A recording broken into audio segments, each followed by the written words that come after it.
오늘 하나님께서 우리에게 주실 말씀 열왕기상 8장 27절에서 30절 말씀입니다. 구약성경 열왕기상 8장 27절에서 30절 말씀, 하나님의 말씀 봉독하여 드릴 때 하나님의 음성을 경청하십시오. 하나님이 참으로 땅에 거하시리이까 하늘과 하늘들의 하늘이라도 주를 용납하지 못하겠거든 하물며 내가 건축한 이 성전이오리이까. 그러나 내 하나님 여호와여, 주의 종의 기도와 간구를 돌아보시며 이 종이 오늘 주 앞에서 부르짖음과 비는 기도를 들으시옵소서. 주께서 전에 말씀하시기를 내 이름이 거기 있으리라 하신 곳이 성전을 향하여 주의 눈이 주야로 보시오며 주의 종이 이곳을 향하여 비는 기도를 들으시옵소서. 주의 종과 주의 백성 이스라엘이 이곳을 향하여 기도할 때에 주는 그 간구함을 들으시되 주께서 계신 곳 하늘에서 들으시사 사하여 주옵소서. 아멘. 제가 얼마 전에 한 커뮤니티에서 컴퓨터의 역사에 대해서 아주 재미있게 글을 쓴 한 글을 보았습니다. 그 중에 몇 컷을 제가 조금 가지고 와봤는데요. 첫 번째 컷이 이겁니다.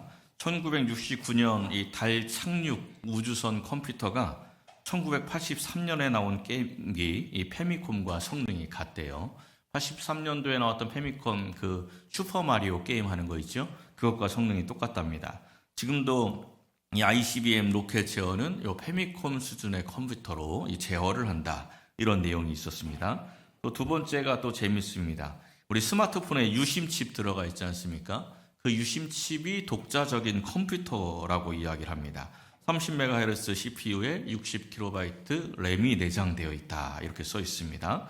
램은 작긴 한데 CPU 속도가 30MHz면 제가 처음 썼던 컴퓨터가 386이거든요. 그 386 컴퓨터가 30MHz쯤 됐습니다. 그 시대 썼던 컴퓨터와 스마트폰에 들어가 있는 그 조그만 유심칩이 성능이 같다, 이런 이야기죠. 그리고 세 번째가 이 슈퍼컴에 대한 이야기입니다. 2002년에 도입했던 이 한국기상청 슈퍼컴이 1만 개의 컴퓨터를 합쳐서 만든 그런 컴퓨터인데 당시에 세계 150위의 성능을 가지고 있었답니다. 근데 지금 플스5 게임기, 플스5 게임기가 뭐냐면 그 철권 뭐 이런 거 게임하는 거예요. 격투 게임, 또 뭐 축구 게임 이런 거 하는 게임기입니다. 그 게임기의 절반 속도밖에 안 된다. 이런 내용이 써 있었습니다. 요 마지막 내용이 조금 흥미로워서 인터넷에 검색을 조금 해봤는데 요 내용보다 더 하더라고요.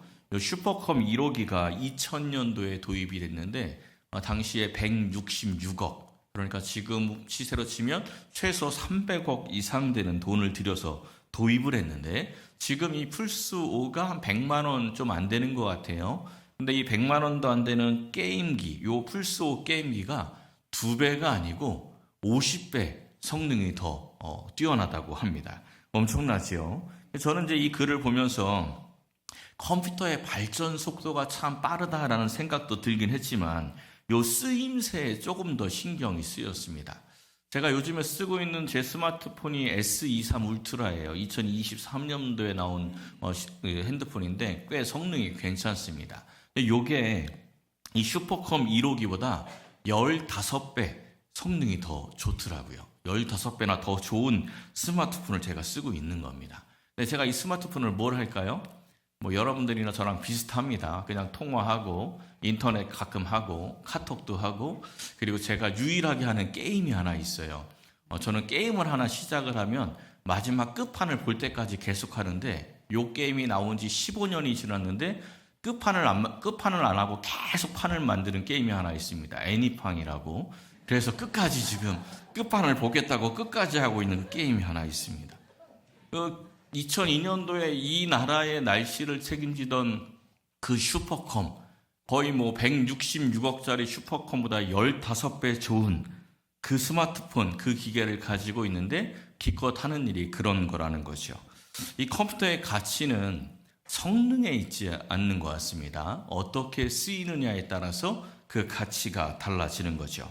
이 80년대 게임기 이 페미콤 수준의 요 작은 컴퓨터가 ICBM 그 로켓에 달리면 지구를 망할 수 있게 하는 핵탄두를 옮기는 컴퓨터가 되는 겁니다. 굉장히 가치가 달라지게 되는 거죠. 사람도 마찬가지입니다. 그 사람의 스펙이나 학력, 또는 소유, 권력, 이것이 그 사람의 가치를 결정하는 것이 아닙니다. 그 사람이 이 세상을 위해서 어떻게 쓰임 받느냐가 그 사람의 가치를 결정하는 거죠. 그 사람의 성공은 그 사람의 가치와 아무런 관련이 없다는 것입니다. 우리가 지금 3주째 살펴보고 있는 이 솔로몬의 성전 건축 이야기도 마찬가지입니다. 성전의 가치는 세상의 신전들처럼 얼마나 크냐, 얼마나 화려하냐 여기에 달려있지 않습니다. 성전의 가치는 하나님이 임재하셨느냐 여기에 달려있는 거죠. 하나님이 임재하지 않는 성전은 아무리 좋아도 성전이 아닙니다. 그냥 돌 무더기에 불과하죠. 열왕기상 8장은요, 솔로몬이 성전을 완공하고 하나님께 봉헌하는 장면입니다. 이 솔로몬이 언약궤를 성전 안으로 옮기고 나서 제사를 드리죠. 그리고 여호와의 영광이 이 성전에 가득 찹니다. 하나님께서 이 성전을 받으시고 이 성전에 임재하셨음을 보여주는 거죠. 근데 이것이 끝이 아닙니다. 성전에 하나님이 임재했다 해서 성전의 의미가 완성되는 게 아닙니다. 성전에 하나님께서 왜 임재하십니까? 임재하는 이유가 뭡니까? 심심해서 내려오셨어요? 누구 만나러 오시는 겁니까? 그렇죠. 사람 만나러 오시는 겁니다. 성전에 하나님이 임재하셨다면 사람이 그 성전으로 나아가서 하나님을 만나야 비로소 그 성전의 의미가 완성이 되는 겁니다. 오늘 이 솔로몬이 하나님의 임재를 확인한 후에 하나님께로 나아가서 기도합니다. 이 솔로몬이 하는 이 기도는 우리가 해야 할 기도의 중요한 세 가지 방향을 보여줍니다. 사랑하는 성도 여러분, 오늘 이 말씀을 함께 상고하면서 응답과 축복이 있는 복된 기도 생활을 하시기를 예수님의 이름으로 간절히 축원합니다. 첫째는 성전을 향해서 기도해야 합니다. 29절 말씀 보십시오. 이 솔로몬이 이제 성전을 봉헌하며 하나님께 드렸던 기도의 내용이 8장 22절부터 53절까지 쭉 이어집니다. 이 기도에서 7번이나 반복하는 아주 중요한 표현이 있어요. 29절 하반부에 보니까 주의 종이 이곳을 향하여 비는 기도를 들으시옵소서. 여기서 이곳이 어디입니까? 네, 성전이죠. 이 성전을 향하여 비는 기도를 들어달라. 이 기도를 7번이나 반복합니다. 굉장히 중요한 의미가 있다는 거죠. 27절 말씀을 한번 보십시오. 하나님이 참으로 땅에 거하시리이까 하늘과 하늘들의 하늘이라도 주를 용납하지 못하겠거든 하물며 내가 건축한 이 성전이오리이까. 그러니까 솔로몬은 자기가 성전을 건축해 놓고 하나님이 그 성전에 머물러 계시는 건 아니다라는 것을 알았다는 겁니다. 하나님이 성전에 머물러 계신 걸 아닌 걸 알면서도 성전을 향하여 비는 기도를 들어달라. 이렇게 지금 기도를 하고 있는 거예요. 30절 말씀을 보시면요. 성전을 향하여 기도할 때 주는 그 간구함을 들으시되 어디서 듣는다고 이야기합니까?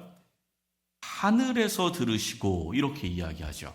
그러니까 솔로몬이 생각하기에 하나님은 땅에 거하시는 분이 아니라 하늘에 거하시는 분인 겁니다. 그러면 기도할 때 하나님 하늘에 계시오니 우리가 하늘을 향하여 기도할 때 하나님 그곳에서 들으시고 응답해 주십시오. 이러면 간단하잖아요.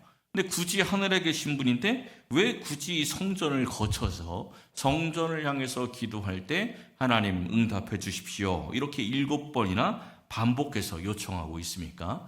지금 이 솔로몬이 알고 있는 것은 우리가 아무리 하늘을 향해 기도한다고 해도 우리의 기도가 하나님께 상달되지 않는다는 것을 알고 있었습니다. 왜 상달이 안 될까요?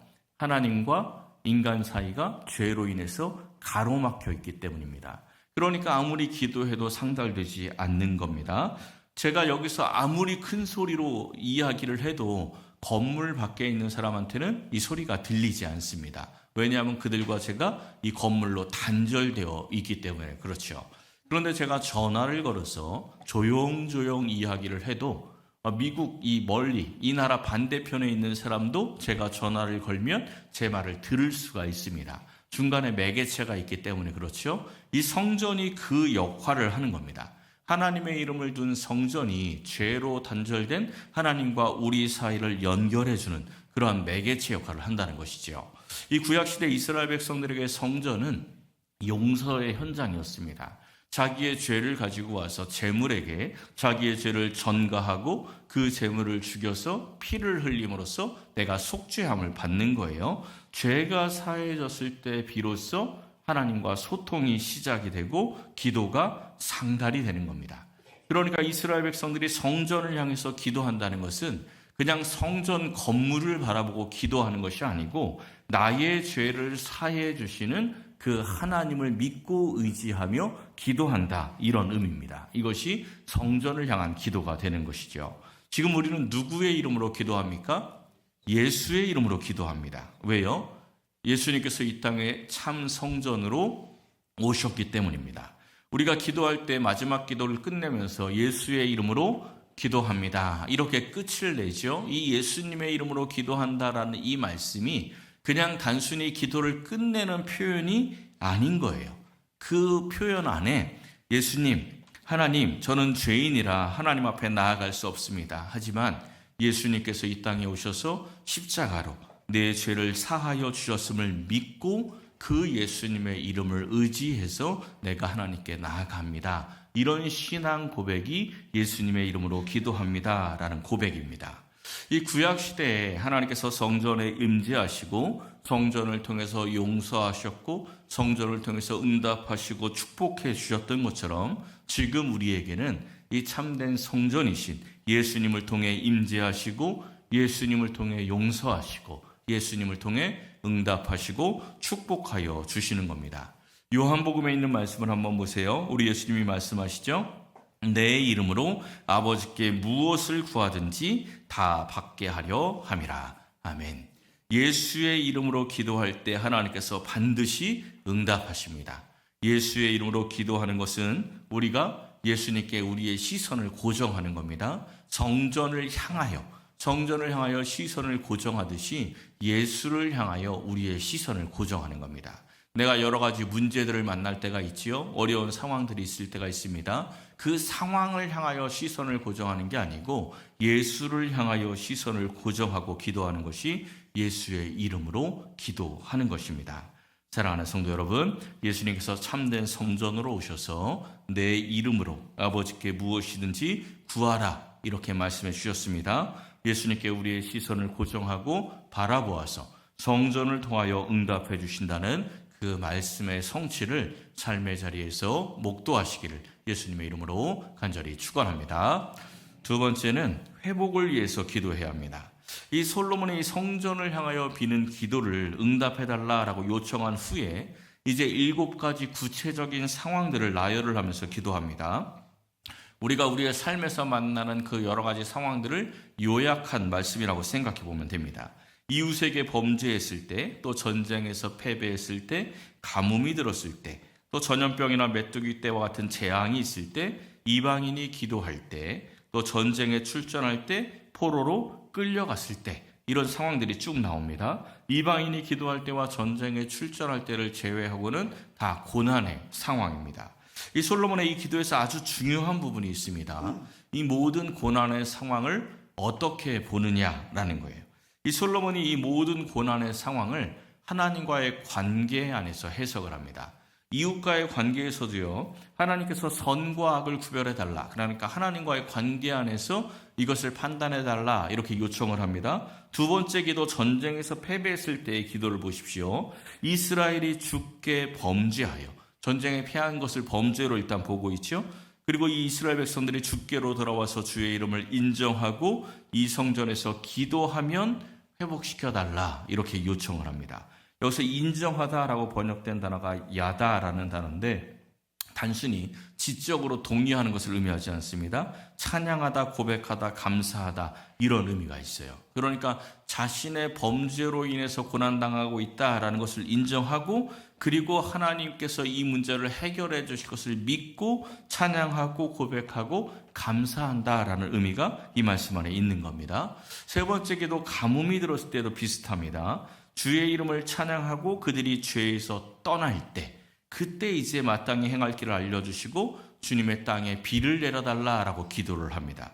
네 번째 기도, 전염병이나 메뚜기 떼와 같은 재앙이 있을 때도 보십시오.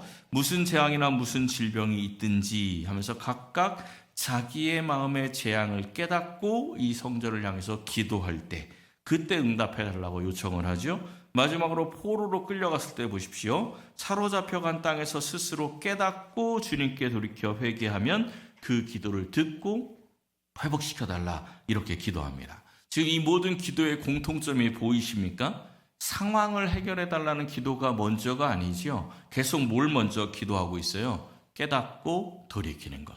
우리가 깨닫고 돌이키면 그 상황이 회복이 된다. 이것이 솔로몬의 기도의 공통점입니다. 굉장히 중요한 포인트가 되겠죠. 제 목양실에 큰 어항이 2개가 있지 않습니까? 그 중에 어항 하나에는 수류 모터가 달려 있습니다. 그 수류 모터가 달려 있는 어항 안에 있는 물고기들은 여울 어종이라고 요 계곡에 물살이 있는 곳에서 사는 고기들이에요. 그래서 얘네들을 키우기 위해서는 물살이 있어야 됩니다. 그래서 수류 모터를 달아놨는데 예전에 쓰던 거는 좀 비싼 거였어요. 그래서 얘는 밤이 되면 물살이 약해져요. 그러니까 얘네들이 좀 잠을 잘 수가 있고요. 낮이 되면 물살이 세졌다 약해졌다 하면서 실제 자연 환경에 있는 그 여울처럼 그런 환경 속에서 얘네들이 자라나는 겁니다. 그래서 제가 이게 좀 비싼 모터니까 얼마나 귀하게 다뤘겠습니까? 근데 어느 날 얘가 안 돌아가는 거예요. 근데 이제 제 어항은 좀 토종 물고기들을 키우는 어항이라 이끼도 끼고 또 수초도 있고 그대로 둡니다. 얘네들이 모터에 끼면 요게 얽혀서 멈출 때가 가끔 있어요. 그래서 이제 모터를 꺼내서 깨끗하게 청소를 해주고 다시 딱 장착을 했는데 안 돌아가요. 비싼 거니까 좀 마음이 좀 두근두근하죠. 어라 이러면서 이제 꺼내가지고 모터를 다 분해했습니다. 모터를 다 분해해가지고 그 내부까지 싹 청소를 해가지고 다시 딱 꼈는데 또 안 돌아가요. 이렇게 해봐도 안 되고 저렇게 해봐도 안 되는 거죠. 야, 이 좋은 모터가 고장이 났나 보다 싶어가지고 그 전에 쓰던 조금 싼 모터가 있어요. 그래서 이걸 빼고 조금 싼 모터 쓰던 거 그냥 할 수 없이 그걸 딱 꼈는데 얘도 안 돌아가요. 이게 도대체 뭔 일이야 하고 봤더니 그 중간에 이 스마트 플러그를 쓰거든요. 제가 인터넷으로 이걸로 껐다 켰다 하려고 그 스마트 플러그에 에러가 나가지고 전원이 안 들어가고 있었던 거예요. 전원이 안 들어가니까 그게 비싸든 싸든 무슨 상관입니까? 안 돌아가죠. 전원이 문제인데 엉뚱한 거 아무리 만져봐야 소용이 없는 겁니다. 기본이죠. 전기 제품의 가장 기본은 전기가 들어가느냐 안 들어가냐입니다. 우리도 마찬가지입니다. 어려운 상황이나 고난에 처해 있는 사람들을 보면서 우리가 그 사람을 판단하고 정죄하는 것은 큰 죄입니다. 그 고난이 욥의 고난인지 요셉의 고난인지 또는 요나의 고난인지 아무도 몰라요. 하나님과 그 사람만 아는 겁니다. 그러니까 고난당한 사람을 보면서 아유 저 사람이 뭔 죄를 저질러서 저래, 이거는 하나님 기뻐하지 않습니다. 굉장히 나쁜 판단입니다. 그런데 그 고난을 당하고 있는 당사자는 반드시 하나님과의 관계를 점검해야 합니다. 전기가 들어가고 있는지를 먼저 점검하라는 이야기예요. 내가 하나님과의 관계에 뭐가 문제가 있지는 않은가, 이걸 점검해야지 그냥 재수가 없었나 보다, 우연히 일어난 일인가 보다 이렇게 생각해서는 안 된다는 거예요. 그 고난 속에서, 그 고난을 통해서 하나님께서 내게 무엇을 말씀하시는지를 반드시 보아야 합니다. 46절에 보면 이렇게 이야기하죠. 범죄하지 아니하는 사람이 없사오니. 범죄하지 않는 사람은 없는 겁니다. 모든 인간이 본질적으로 죄인이죠. 올바른 기도는 자신의 연약함과 이 죄성을 인정하고 하나님의 긍휼에 기대는 겸손에서 시작이 되는 겁니다. 이 열왕기서를 처음 읽고 있는 이 바벨론 포로기에 있었던 이스라엘 백성들을 생각해 보십시오. 이 솔로몬의 이 기도를 통해서 자신들의 상황이 조금 이해가 됐을 겁니다. 아, 하나님이 우리를 버리신 게 아니구나. 우리가 하나님을 잊어버려서 이 바벨론 포로까지 끌려왔구나. 이런 깨달음이 있었겠지요. 이제 이 솔로몬이 성전을 향해서 간구했던 것처럼 우리도 진심으로 회개하고 돌이켜서 성전을 향하여 기도한다면 하나님의 긍휼과 은혜가 임하겠구나. 이런 깨달음이 있었겠지요. 이 깨달음으로 기도했던 사람, 우리가 아는 사람 하나 있습니다. 누굽니까? 다니엘이 이 깨달음으로 기도하지 않습니까? 다니엘 6장 10절에 한번 보십시오. 왕의 도장이 찍힌 것을 알고도, 이게 뭐냐면 이 누구든지 왕이 아니라 다른 신을 위해서 기도하면 사자밥이 될 것이다. 이런 조서가 찍힌 것을 알고도 다니엘이 기도하는데 어디를 향해서 창문을 열었대요? 예루살렘을 향한 창문. 여기에 뭐가 있어요? 성전. 성전을 향하여 창문을 열고 하루 3번씩 무릎을 꿇고 기도하는데, 주님, 이 문제를 해결해 주십시오. 이게 아니고 뭐 하고 있습니까? 감사하였더라. 이 성전을 향해서 하나님께서 회복시켜 주실 것을 믿고 기도했던 사람이 다니엘이에요. 다니엘이 이렇게 담대하게 기도할 수 있었던 이유가 있죠. 말씀을 알았기 때문입니다. 뒤에 9장 2절에 가보면 다니엘이 책을 통해 여호와께서 말씀으로 선지자 예레미야에게 알려주신 그 연수를 깨달았다. 다니엘이 어떤 책을 통해서 깨달았을까요? 예레미야서겠죠. 예레미야를 통해 주신 말씀이니까. 열왕기서는 누가 썼다 그랬습니까? 예레미야가. 그러니까 다니엘이 예레미야서를 읽으면서 열왕기서도 함께 읽었겠지요. 아, 성전을 향하여 기도할 때 하나님의 회복이 있겠구나. 그래서 묵묵히 자신이 처한 문제를 놓고 기도하는 것이 아니라 성전을 향해서 기도하면서 하나님께 감사한 거죠. 그리고 솔로몬의 이 기도대로 하나님의 은혜와 긍휼과 자비가 다니엘에게 임했던 것입니다. 사랑하는 성도 여러분, 고난의 때에 문제의 해결보다 하나님과의 관계 회복을 위해서 기도하시기를 바랍니다. 생명의 근원이신 우리 하나님과 다시 연결이 될 때 모든 상황이 함께 해결이 되고 회복되는 역사가 일어남을 믿고 앞으로 나아가시기를 예수님의 이름으로 간절히 축원합니다. 마지막 3번째는 축복을 위해서 기도해야 합니다. 54절과 55절을 보면요, 이제 이 기도를 마친 솔로몬이 온 이스라엘 회중을 축복을 합니다. 솔로몬의 이 축복을 통해서 우리가 추구해야 할 축복이 무엇인지를 알 수가 있어요. 먼저 56절에 보면요, 여호와를 찬송할지로다 하고 하나님을 찬송합니다. 지금 이 솔로몬이 찬송하는 이유가 있습니다. 고난에 대해서 앞에서 다 기도했지 않습니까? 이 고난에 대해서 기도한 후에 하나님께서 우리가 기도할 때 이 기도대로 응답해 주시고 회복시켜 주실 것이라는 것을 믿었습니다. 그리고 그게 모두 하나님의 은혜라는 것을 알았기 때문에 먼저 찬송하고 있는 거예요. 신명기 4장에 있는 말씀을 보십시오. 신명기 4장에 보면요, 역사서에 일어날 모든 일들이 다 예언되어 있습니다. 이 모든 일이 내게 임하여 환난을 당하다가, 이게 무슨 이야기냐면 신명기 4장 이미 가나안 땅에 들어가기 전부터 이스라엘이 여호와의 법도와 규례를 벗어나서 환난을 당하게 될 것을 알고 이런 경고를 주신 겁니다. 너희들이 환난을 당하다가 끝날에는 결국은 여호와께 돌아와서 그의 말씀을 청종하게 될 것이고, 이 자비하신 하나님께서 너희를 버리지 않고 멸하지 않고 언약을 잊지 않을 것이다, 이렇게 말씀을 해줍니다. 근데 이 말씀에 아주 중요한 메시지가 있습니다. 우리 성경에는 번역이 되지 않는데 31절에 키라는 단어가 있어요. 왜냐하면 이런 뜻입니다. 그러니까 30절, 31절이 사실은 거꾸로, 순서가 거꾸로 되는 거예요.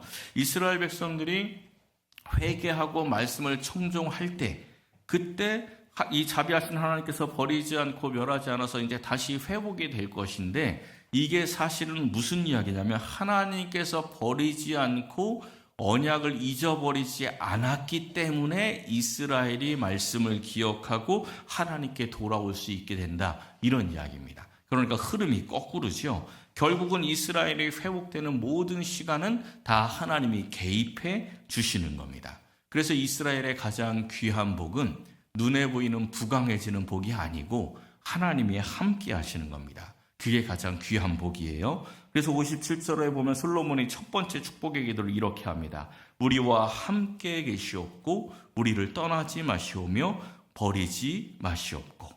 이게 가장 귀한 복이라는 것이죠. 이 축복이 예수님을 통해서 완성됩니다. 마태복음 18장에 있는 말씀을 보십시오. 예수 그리스도의 나심, 이렇게 이야기하면서 이사야서에 있는 말씀을 인용하죠. 그의 이름은 임마누엘이라 하셨으니 이를 번역한즉 하나님이 우리와 함께 계시다.